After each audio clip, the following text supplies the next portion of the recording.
A billionaire CEO starts insulting a waitress in Swedish at a Michelin-star restaurant, calling her stupid and incompetent. He's absolutely sure she doesn't understand a single word, but when she turns around and responds in perfect Swedish with a Stockholm accent, the entire room goes silent. What he doesn't know is that this simple waitress graduated from one of Europe's top business schools. And what happens next will destroy his arrogance forever. Stay until the end. This transformation will shock you. What city are you watching this video from and what time is it? By the way, if you're enjoying my videos, I'd be so happy if you could subscribe to my channel and like this video. The Michelin-starred restaurant, Sky of Manhattan on the 40th floor of the Empire Tower, was the temple of high American cuisine, where the city's power players closed million-dollar deals while dining on $500 plates.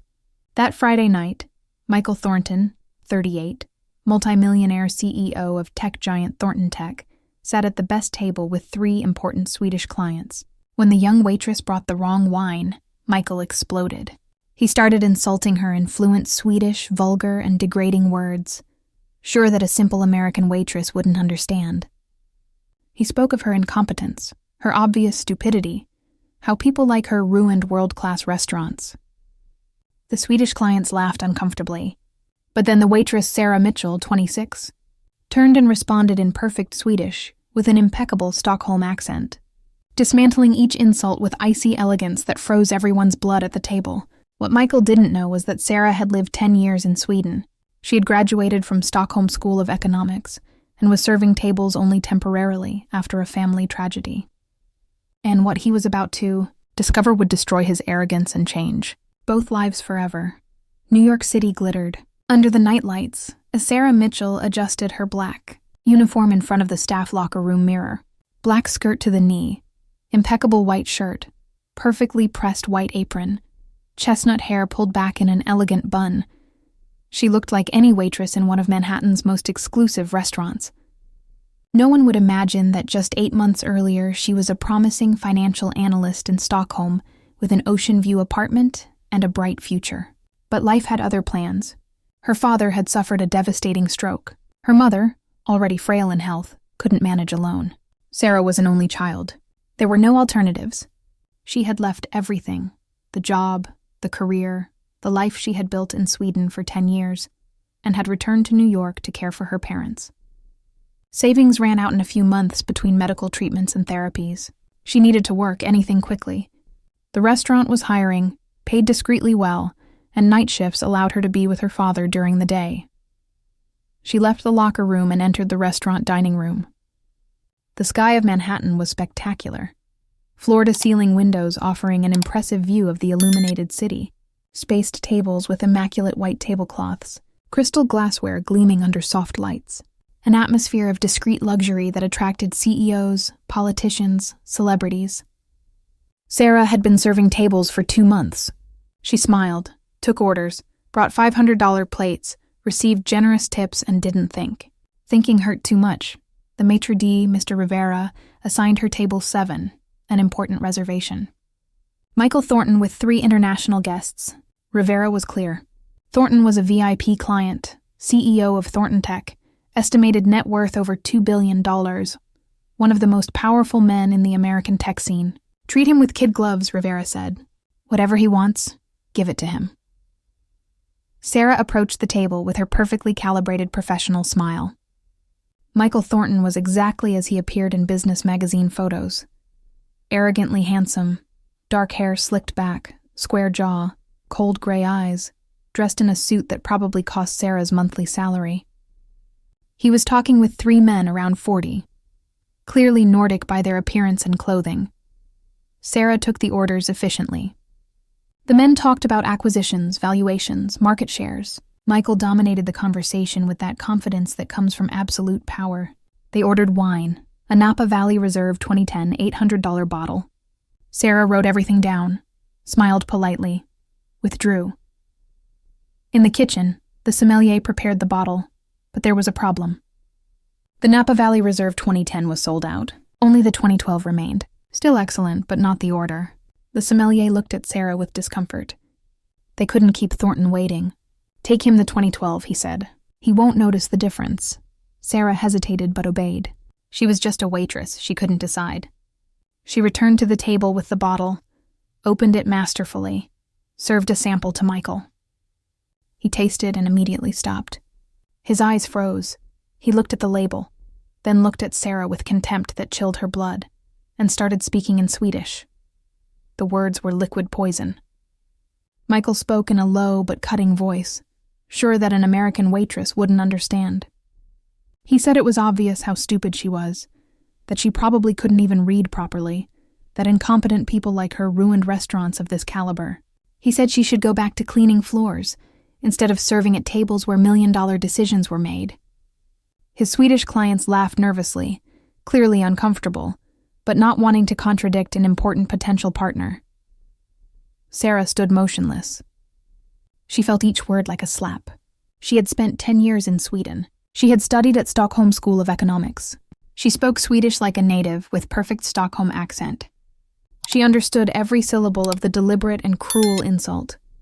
For a moment, she thought about leaving silently. She was just a waitress. He was a multimillionaire. What difference could it make? But then she thought about her father struggling to relearn walking, about her mother who had woken up crying that morning, about all the sacrifices she had made, and something inside her broke. Sarah turned, looked Michael directly in the eyes and started speaking in perfect Swedish. The dining room seemed to stop. Sarah's words were precise, cutting, pronounced with an accent that revealed years living in Stockholm. She said she understood perfectly every word he had said, that his arrogance was as pathetic as his lack of class, that the true sign of a small man was insulting someone he considered inferior. That money could buy everything except the education and respect he clearly lacked. That yes, she had brought the wrong vintage, a mistake, but that his behavior was a much more serious and permanent character error. The silence at the table was absolute. The 3 Swedish clients stared at Sarah with open mouths. One of them, the older man, suddenly started smiling. Michael was white as a ghost, paralyzed by shock and humiliation. Sarah finished saying in Swedish that she would immediately bring the correct vintage with the restaurant's apologies, but that perhaps he should reflect on the fact that you never know who you're facing, and that underestimating people based on their work was a sign of a mediocre mind. Then, without waiting for a response, she turned and walked with straight back and head held high. In the kitchen, she collapsed against the wall, trembling. Rivera came running. He had heard from nearby tables.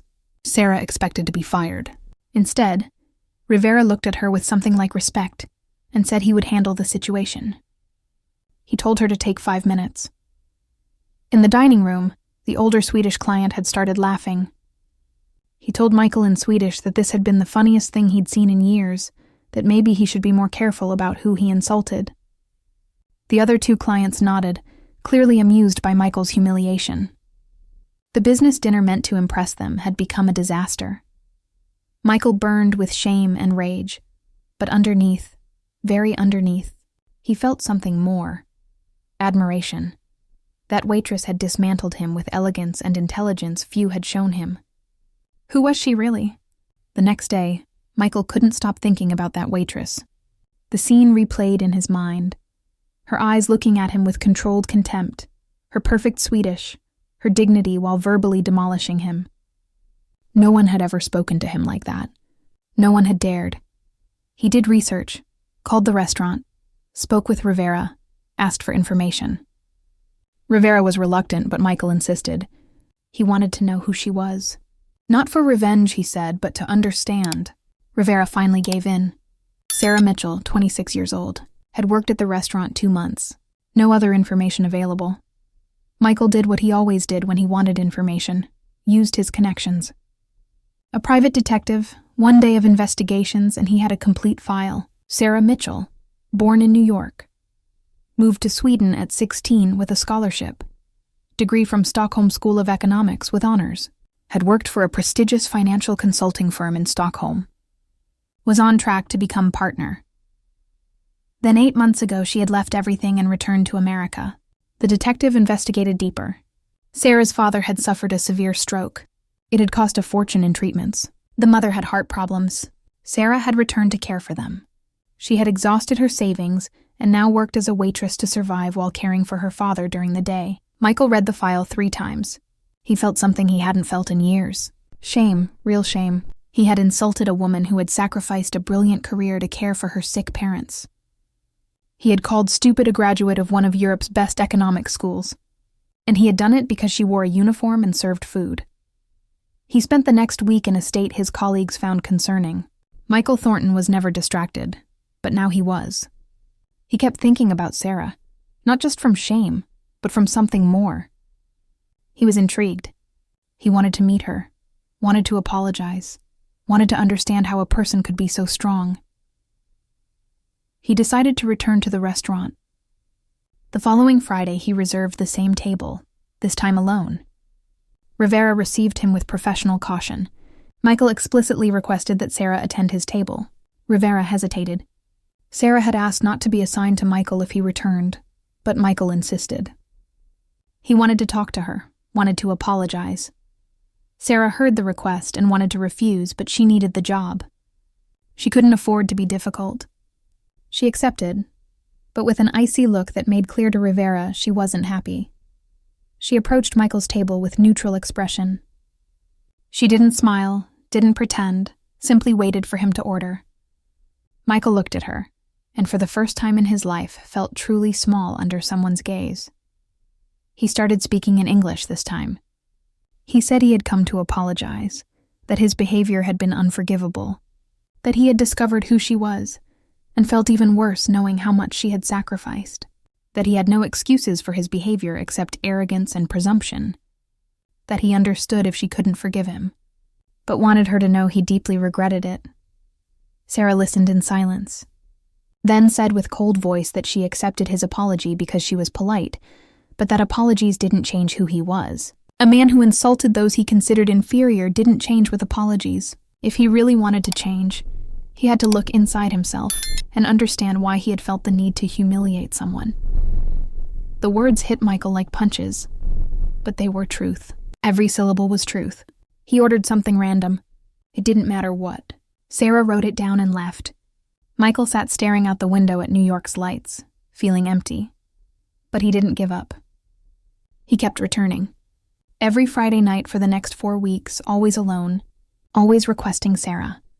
And slowly, very slowly, the ice wall between them started melting. The third week, Michael asked Sarah if she could sit a moment. She refused. She was working. He didn't insist. He ordered, ate, left a $1,000 tip. Sarah put it in the collective tip box. The fourth week, Sarah sat for 2 minutes. He asked her about Sweden. Sarah responded briefly. Scholarship, ambition, dream of different life. He asked if she missed it. She said certain things always made you miss them when you lost them, but that she had made the right decision returning for her family. The fifth week, Sarah arrived with red eyes. When she served Michael, he saw it but didn't ask anything. Are you enjoying this story? Leave a like and subscribe to the channel. Now let's continue with the video. At the end, he left a note. If you need to talk, I'm here. No pressure. That night, Michael waited in the lobby bar. When Sarah came out, she hesitated, then said her father had another setback. He needed expensive therapy. They didn't have the money. Michael offered help. Sarah refused charity. He said the offer remained. Weeks turned into months. Conversations lengthened. Michael offered her a job several times. Sarah always refused. She didn't want anything from him except respect. December, New York, covered in snow. Sarah slipped on spilled water, plates everywhere. Michael was at her side in seconds. Rivera came running worried about the plates. Michael said it was the floor's fault, not Sarah's. He would cover the costs. Sarah looked at Michael with something new. She was starting to feel something for this man, and it scared her. Sarah started avoiding Michael. When he came, she requested not to be assigned to his table. Rivera, confused but obedient, accepted. Michael noticed the absence immediately. He asked about her. They told him she had requested to serve other tables. He understood she was pulling away and didn't know why. After 2 weeks, he confronted her. He waited for her outside the restaurant when her shift ended. Sarah saw him and tried to pass. He stopped her gently, asked what he had done wrong. Sarah said he hadn't done anything, that she just needed space. Michael asked why. Sarah hesitated. Then, with honesty that surprised her, said the truth. She was starting to feel something for him and couldn't allow it. He was a multi-millionaire. She was a waitress with sick parents to support. They lived in different worlds. It would end badly. Better to stop before. Michael remained silent a long moment, then said he also felt something. Didn't know exactly what, but when he didn't see her, he felt an emptiness. When he talked with her, he felt seen in a way no one else saw him. Different worlds didn't matter if feelings were real. Sarah shook her head. It wasn't that simple. He didn't understand what it meant to worry about money, bills, if there would be food tomorrow. Didn't understand the shame of serving tables when you once negotiated million-dollar deals. Didn't understand that the gap between them was an abyss. Michael looked at her with eyes that suddenly seemed vulnerable. Said she was right. He didn't understand, but wanted to understand. Wanted to know that world, and wanted her to know his, not as a place of luxury, but as the golden prison it often was. He asked for just one chance. One dinner not at the restaurant where she worked, but somewhere normal, just the two of them, to talk, to understand each other better.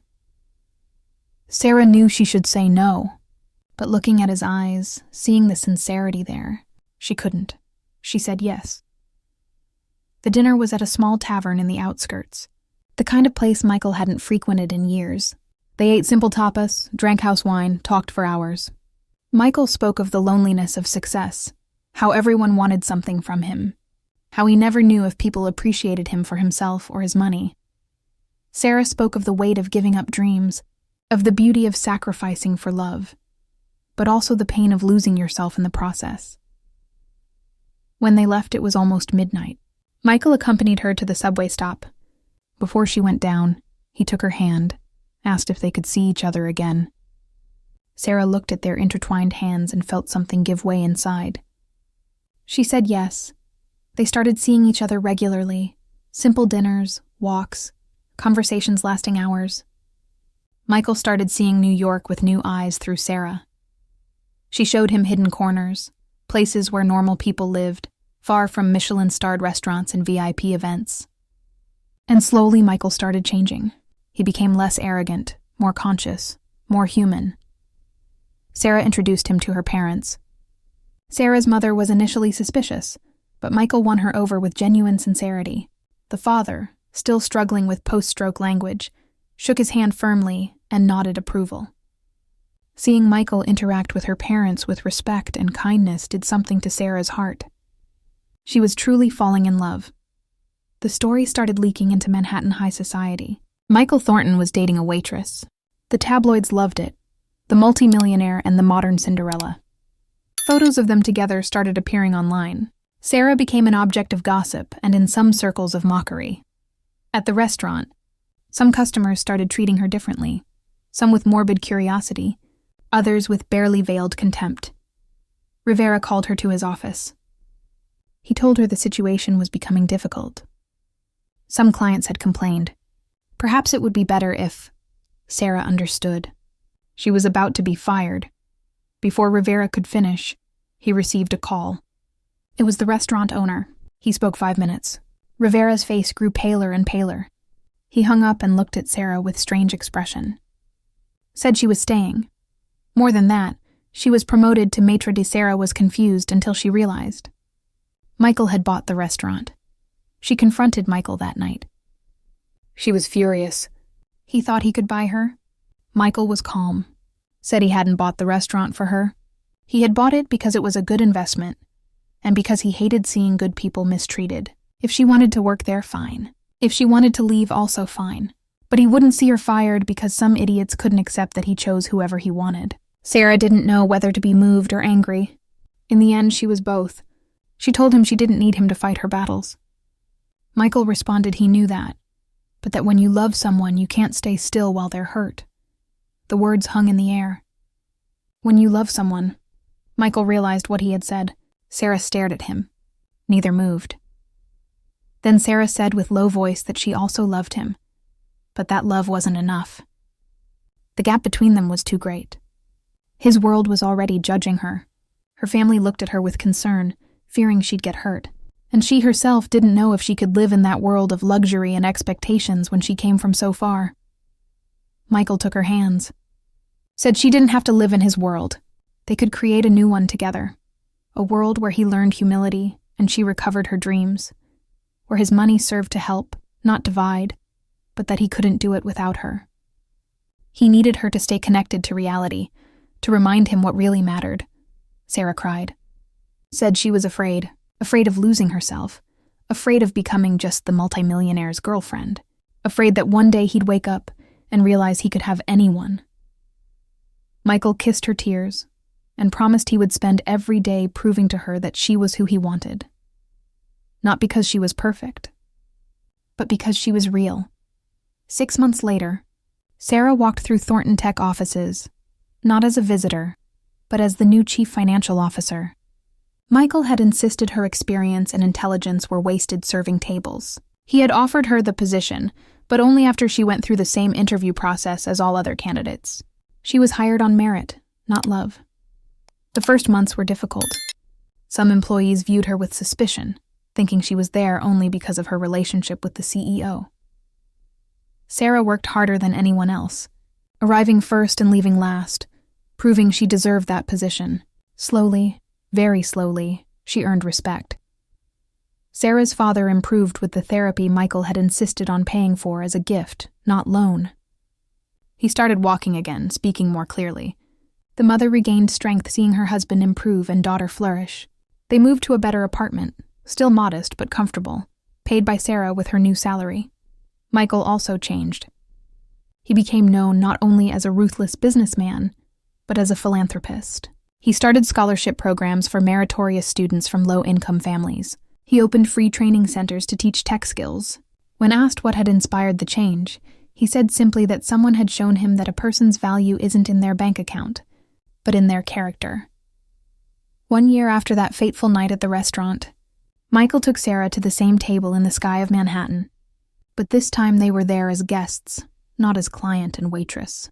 The restaurant had been transformed under Michael's enlightened management into a place that paid fair wages and treated staff with respect. During dinner, Michael stood in front of the entire dining room and knelt.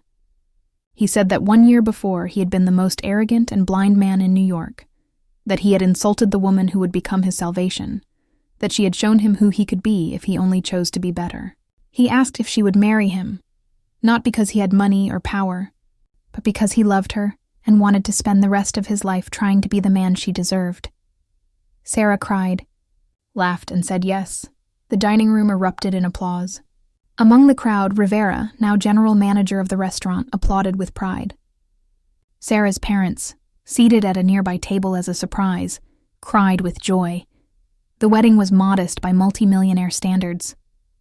A small ceremony in the Hamptons, close friends and family. Sarah wore a simple dress she had chosen herself, rejecting high-fashion designers. Michael wore an elegant but not excessive suit. When they exchanged vows, Michael promised never to forget the lesson she had taught him, that every person deserves respect regardless of position. Sarah promised to always remind him who he was beneath the wealth, a man who could choose kindness. Years later, Sarah gave a lecture at Stockholm School of Economics, her alma mater.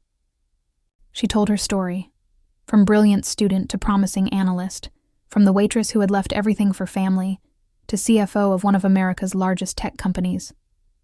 But above all, she told about that night when an arrogant multimillionaire had insulted her in Swedish and she had responded, changing both lives. Her message was simple. Never underestimate anyone based on their work or position.